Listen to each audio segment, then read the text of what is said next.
Stay tuned because in the rest of the video,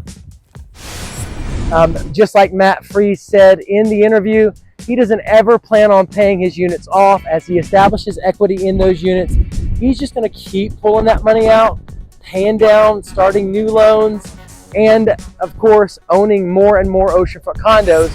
You know why one resort has a range of only a difference of $9,000 between its highest and its lowest gross rental income for a 2-bedroom unit, while other oceanfront condos have a range of as much as $30,000, actually 30 plus, I think. I want to see why some resorts, you pull 4 units at the Caribbean, for example, the gross rental incomes are pretty close. They're almost all the same. You pull the gross rental income at a different resort, maybe Sand Dunes, for example, and there's a massive, almost a $30,000 difference in those gross rental incomes. Well, why?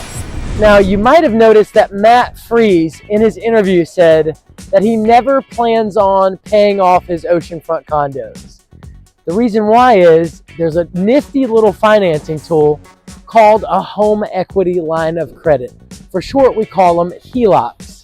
Now, HELOCs allow you to borrow against the equity that's in your oceanfront condo. All right, so here's how it works, guys. First thing that we're going to jump into is equity.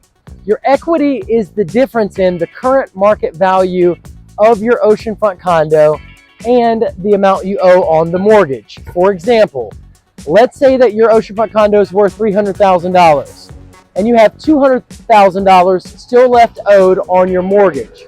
Well, you would have $100,000 in equity. One little side note I want to throw out here is if the market takes an upswing, that means that your equity in that unit generally increases along with the market. So you've noticed that more recently, some of the oceanfront condos and properties in the last few years have really significantly increased in price. Therefore, the owners of those properties took a nice little uptake in appreciation, and most likely their equity in that property has increased. I believe you should invest in oceanfront condos in Myrtle Beach, South Carolina, because you can enjoy and increase the passive income of your oceanfront condo through the 20 to 22 million tourists that visit the #2 vacation destination on the East Coast each year. Not only can you enjoy the equity paid for by visiting tourists, but you can also anticipate the over 100% appreciation experience at many of the oceanfront resorts in our market during the recent decade. I believe you should invest in oceanfront condos in Myrtle Beach, South Carolina, because you can depreciate them, reducing your overall tax burden, keeping more money for you and your loved ones, and ensuring unnecessary taxes aren't paid. Now, next we have line of credit. Now, a line of credit is a lot like a credit card. It's basically a credit line that you can draw from, and you're only going to pay interest on the funds that you use. A lot of times, investors, especially with these oceanfront condos, will use a HELOC. They'll pull that line of credit and use it as the down payment on an entirely new loan to purchase another oceanfront condo right here in our market. Just to take it one step further, if you have a line of credit for $100,000 and you only use $50,000 down as your down payment on the oceanfront condo that you're going to be purchasing, well, then you'd only pay interest on the $50,000 that you borrowed from the line of credit. Now, your HELOC is going to have a variable interest rate, which means that the interest rate can change. It can fluctuate over time based on changes in the market. Now, it's normally tied to a benchmark, like the prime rate, and it generally also does include a certain margin. Now, there's going to be something called the draw period on your HELOC, which means there's a specified amount of time that you are able to draw those funds. Generally, it's 5 to 10 years. During that draw period, of course, you can draw as much or as little as you need. Again, many investors in our market are using that draw period time to investigate and find the right oceanfront condo that's going to work out well for them using that money again as a down payment for the new loan that they're going to be taking out on the new investment that they purchased.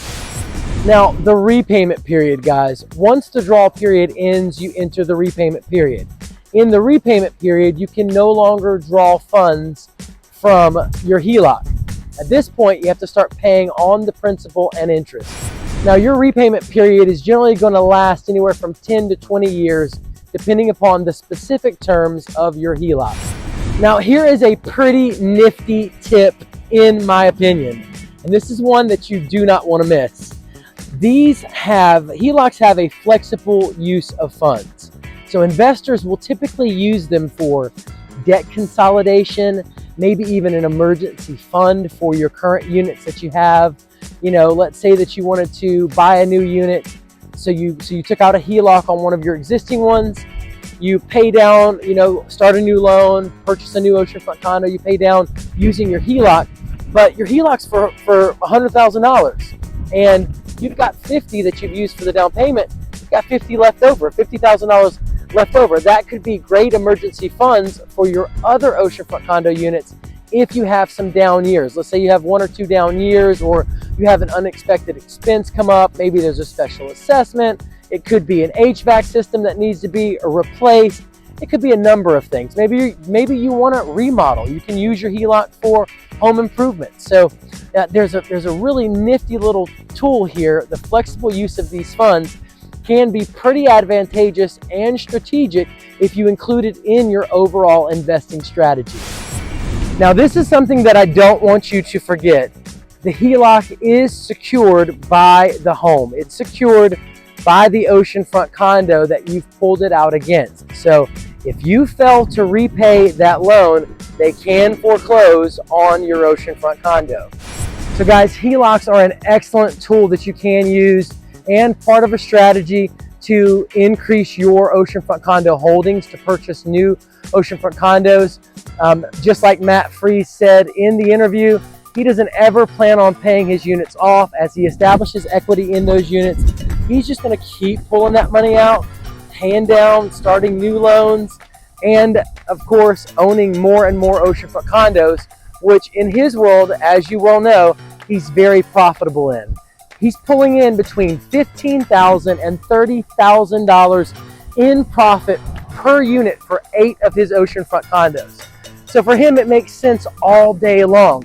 He plainly let us know, guys, that just during the summer months alone, the June, July, and August months, he pays for his all of the expenses for each of those units. The rest of the year, all of the money he brings in is profit. So for him, it's very advantageous. Using a tool like a HELOC can obviously have a lot of advantages. It helps you purchase more oceanfront condos. It does help you do home improvements or remodels to your unit so you can increase gross rental income.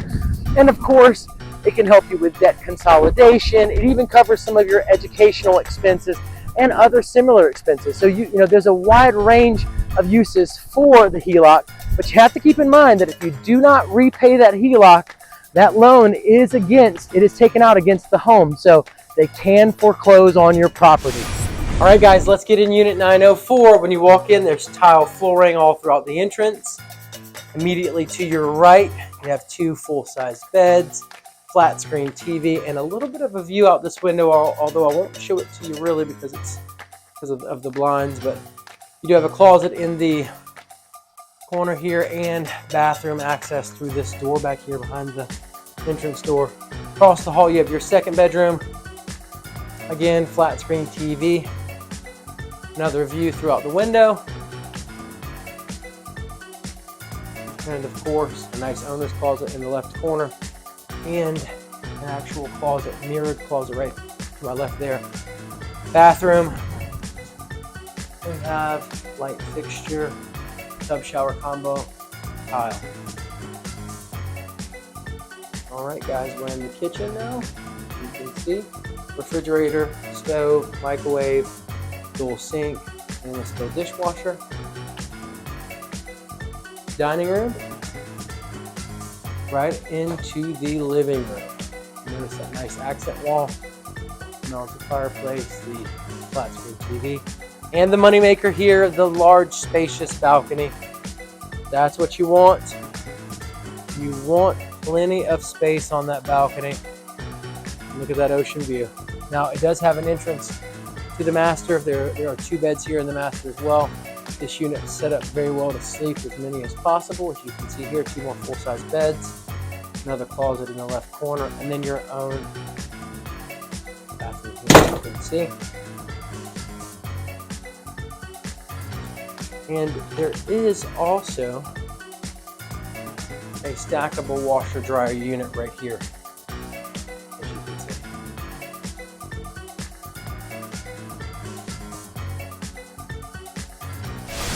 Now guys, we're going to jump into another video, the next video on oceanfront condo variants for 2-bedroom units. As you know, I've talked to you guys about it. Being a first-time investor, it's my advice to you to buy a 2-bedroom unit because the resellability is there, and on top of that, the appreciation is there. Over the past decade, as I showed you in a previous video, those numbers, I mean, the appreciation was definitely greater on a 2-bedroom unit than a 1-bedroom. Now, your 1-bedroom units obviously did well. They just didn't do as well as 2-bedroom units. And additionally, 2-bedroom units tend to bring in double the gross rental income than 1-bedroom units. And they have similar expenses. The expenses are roughly the same. So all that being said, if your budget is not a constraint for you, then you definitely, as a first-time investor, want to start with a 2-bedroom unit. Now, I'm saying all that to tell you that I have measured the variance at various resorts here in Myrtle Beach, South Carolina. I've measured the 2-bedroom unit variance at a handful of different resorts, and I'm just about in this next video to hop into analyzing the differences between, why one resort has a range of only a difference of, $9,000 between its highest and its lowest gross rental income for a 2-bedroom unit, while other oceanfront condos have a range of as much as $30,000, actually 30 plus, I think. Anyways, the point is, why would there be such variance at the same oceanfront condo unit?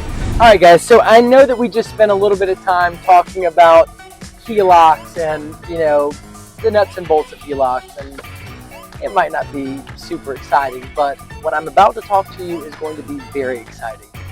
I've taken a little bit of time and I have ran the variance of gross rental incomes across 2-bedroom units at different resorts. I picked a handful of some of the top resorts, in my opinion, in our market, and I've ran those gross rental income differences for the 2022 year, and I'm looking at variance. I want to see why some resorts, you pull 4 units at the Caribbean, for example, the gross rental incomes are pretty close.